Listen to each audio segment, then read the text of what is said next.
Hello, I am a bored person and would like to invite you to make some sort of beautiful sheep hat with me. First, I decided how big I wanted my horns to be, about this big. Then, I estimated the length of each horn, taking into account the amount of curl I wanted and how spread out I wanted the curls to be. Mine was about 38 inches. I measured a piece of cardboard, which was, conveniently, 19 inches or half my horn length. I decided I wanted the horns to be as wide as my eyes, so measured that. I checked the width of my box and cut off the excess. I then drew my pattern. With this box, I needed 4 strips to make 2 horns. I tapered the strips so 2 ended in points, like this. I cut them out, and then worked on softening the cardboard. This is very important so you can bend the strips into curves without getting weird angles. Take your time.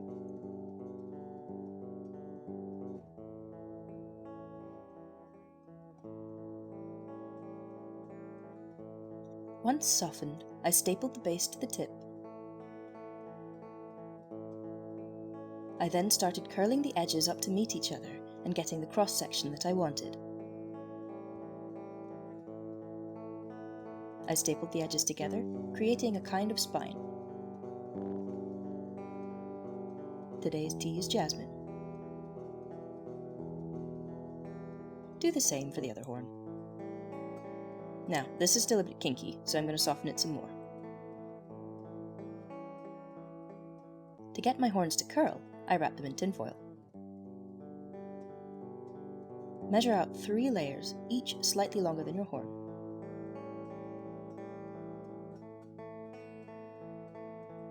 Now, gently roll your horn up, taking care to keep it loose and not crush the foil too much. It should look like a giant burrito. Figure out where the spine of your horn is, and then start bending your horn with the spine facing out, crunching the tinfoil as you go. This will help it keep its shape. Go gently at first, crushing more and more firmly as you get closer to the shape that you want.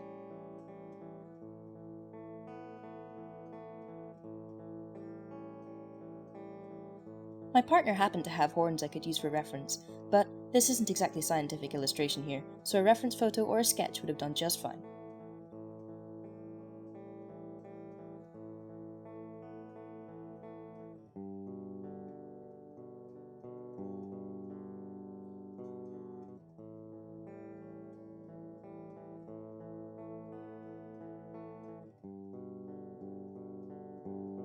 When you finally have the shape you want, take a few strips of masking tape and start wrapping them in rings around your horn. This will serve 2 purposes. First, it'll help keep it together, and second, it'll form anchor points for the paper mache we're about to do. Paper mache sticks to tinfoil about as well as I stick to drinking decaf coffee. Do the other horn. But don't tape it yet, and check they're both about the same shape.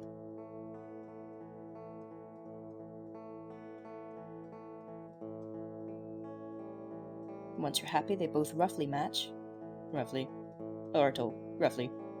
tape the second horn into place.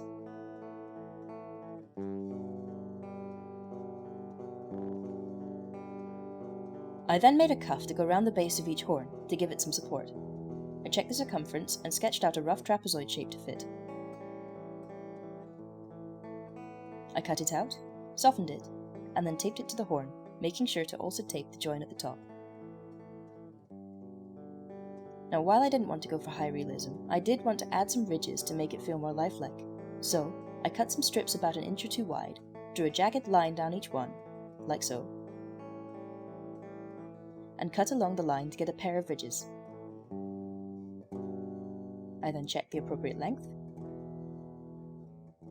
cut them to size, and taped them on. I added something like 5 or 6 ridges on each horn. Take care to make sure the bottom of each ridge overlaps the top of the ridge below it. Once I added the last ridge, I added a piece of tape to blend the cardboard into the spine of the horn. Then do the same to the other. I wanted these to be rather fancy horns, so I decided to make some embellishments. Cut a piece of tinfoil about 6 inches wide and roll it up into a cylinder. Crush it and roll it in your palms, and then roll it as hard as you can against a surface that isn't your partner's kitchen table. Keep rolling and pressing until it's really thin and dense. Make 5 more. And then once you've made 5, make 5 more for the other horn. I now have a kind of fake wire that's really easy to shape with your fingers. I'm curling mine up into little scroll shapes a little bit at a time to go along the length of my horns.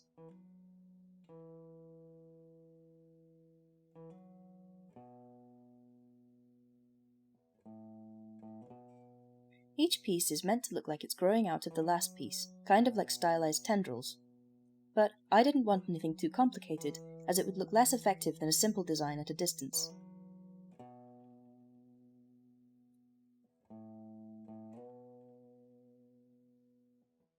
Make a matching set, and remember why you have never mustered the enthusiasm to knit a complete pair of socks. Now, this isn't the papier-mâché channel, so I'm not going to go into great detail about how to papier-mâché your horns, but using small, skinny pieces on curves always gives me good results. Using pieces that are too large or too square can make it pretty lumpy looking. Remember to use your masking tape anchor points, as this will make you want to rage eat your horns far less frequently. I completely covered all the tinfoil and let them dry overnight.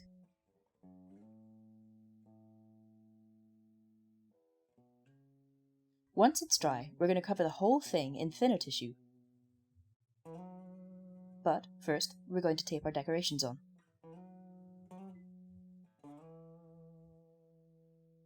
Mold the pieces to the shape of your horn, then tape down thoroughly.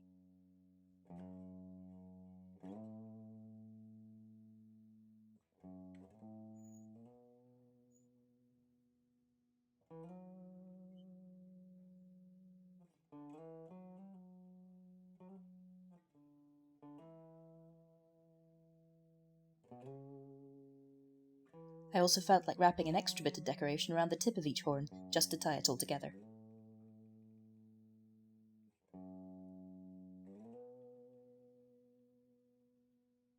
Once taped, cover the whole thing in thin tissue.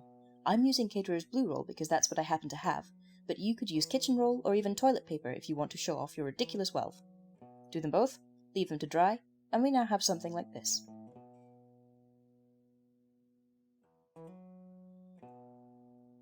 To make the headband, I'm measuring from ear to ear over the top of my head, about 17 inches.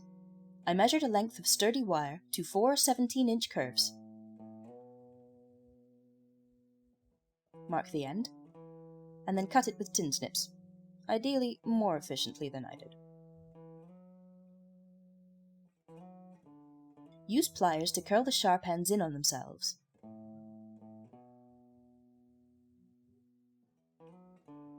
Then, masking tape the ends on both sides together to stop it pinching your hair like an angry crab. Try it on, and squish it to shape.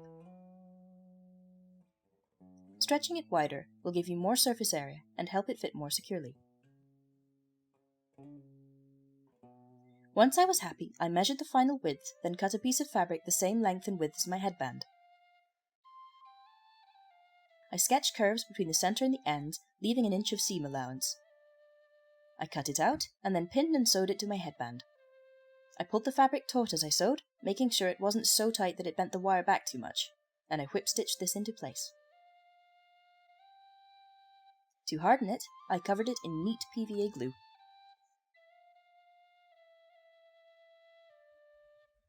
Before it dried, I found the centre and marked the distance apart I wanted my horns to be.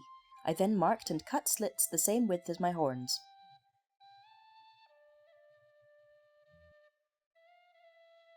Thread your horns through the slits and adjust them into the position you want.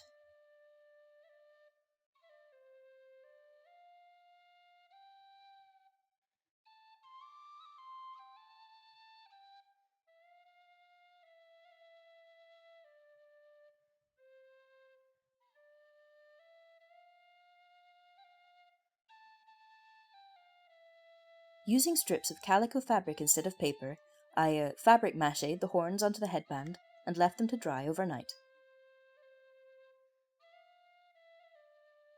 The next day, I carefully hacked the excess horn away from the bottom with scissors until there was no horn sticking out from the inside of the headband.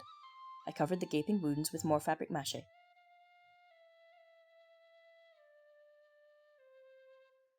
I then took a reasonably decent white acrylic paint and applied a base coat to my horns. This will help the final colours to pop, and will also help cover any weird joins in your mache that you're not fond of. Once that's dry, we're finally ready to paint. I liked the blue roll so much that I'm going for a blue-green gradient. System 3 paints have really great coverage, but they're a bit expensive. They're all I have handy, but cheaper stuff would have worked just fine. I mixed green, blue and white to get an intermediate shade, and then also added some white to both the green and the blue separately. Acrylics tend to dry darker than the shade you want to mix, and I wanted mine to be fairly bright. I started by adding the blue, making sure to work into all the crevices. Work quickly and with a big brush so that blending is a lot easier. While the blue was still wet, I started blending in my blue-green to get a soft gradient.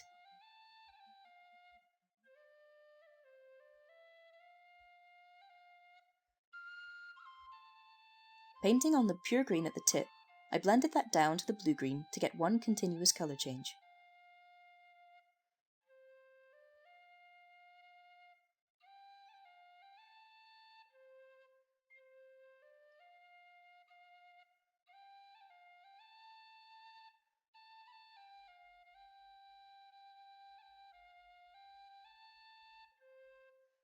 I felt like making the tips pretty pale, so I blended pure white down into the green.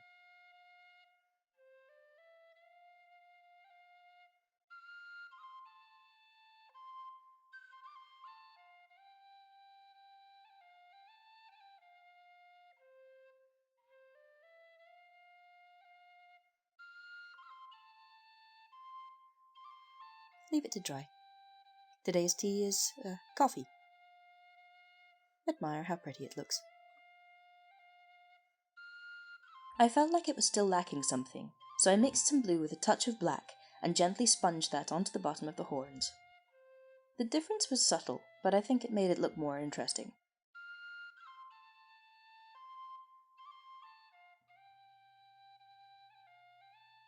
I then painted the spirals. I used Winsor & Newton gold ink. It gives a really lovely finish, although it does need a very good shake. A very good shake.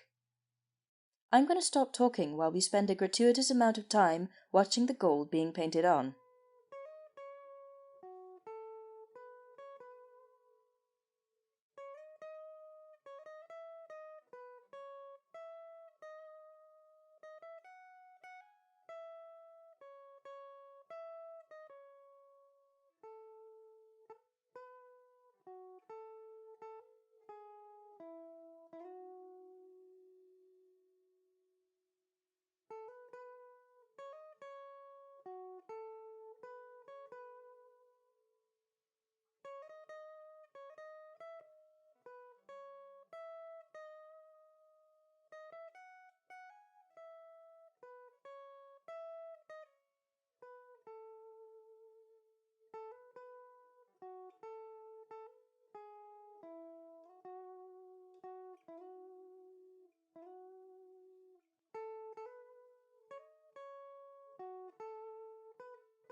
There's something about little rows of dots.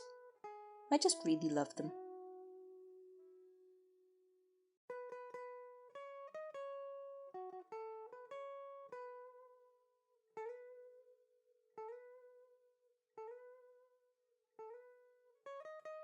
Paint the other horn to match.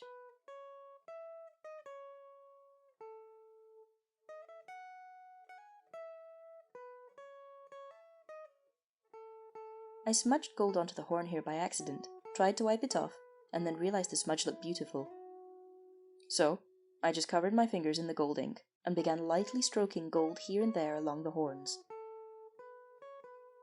Using it a little more thickly, I carefully picked out the edges of the cardboard ridges. I had planned to do a sort of rub-on, rub-off thing with very dark blue to make these stand out, but I think this looks very pretty, and I have no regrets.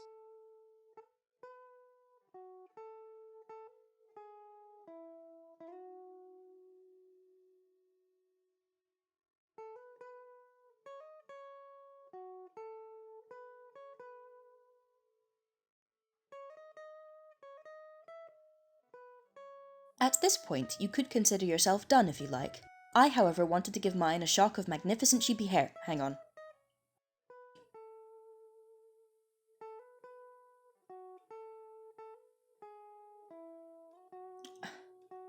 Anyway, to make the hair, I cut and ripped up many strips of calico and cotton fabric, like so.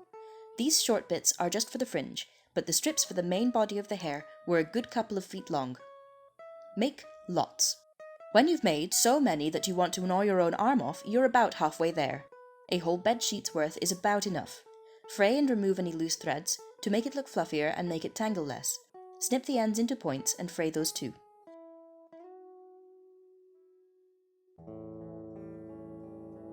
I glued the fringe on with the same PVA wood glue I've been using all along. Mine was from the pound shop, but you could use the fancy waterproof stuff if you want to wear this outside.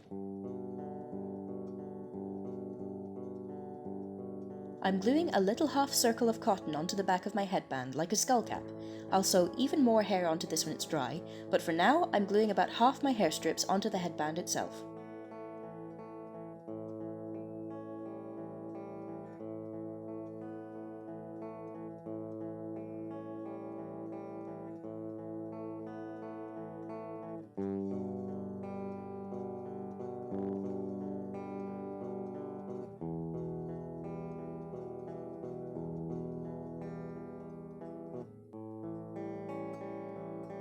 Once you're done, leave it to dry for 24 entire hours, after which we will deal with the rest of the hair.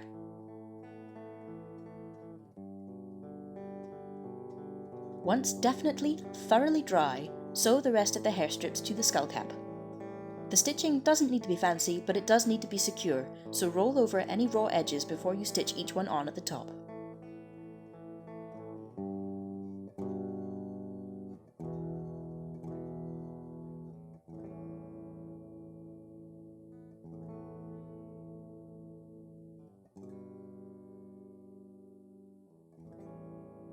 To blend the hair into the horns, I'm using Prussian blue acrylic paint, but blue-black mix would work just fine. Roughly dab the paint on until you don't have any harsh lines where the fabric joins the horns.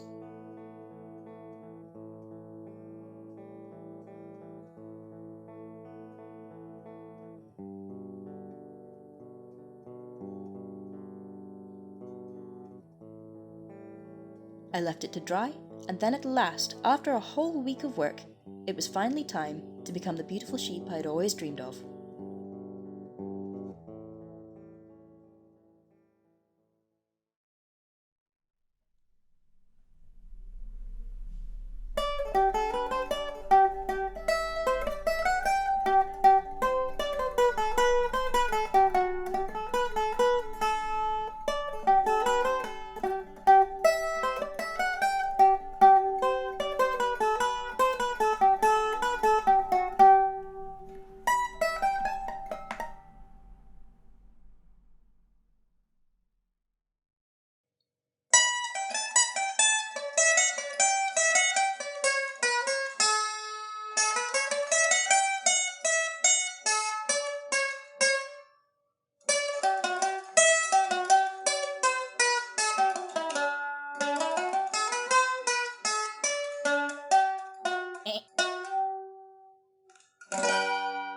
Thank you for watching this exercise in utter frivolity. I may see you in a second video someday soon, but I appreciate your company for this very first one.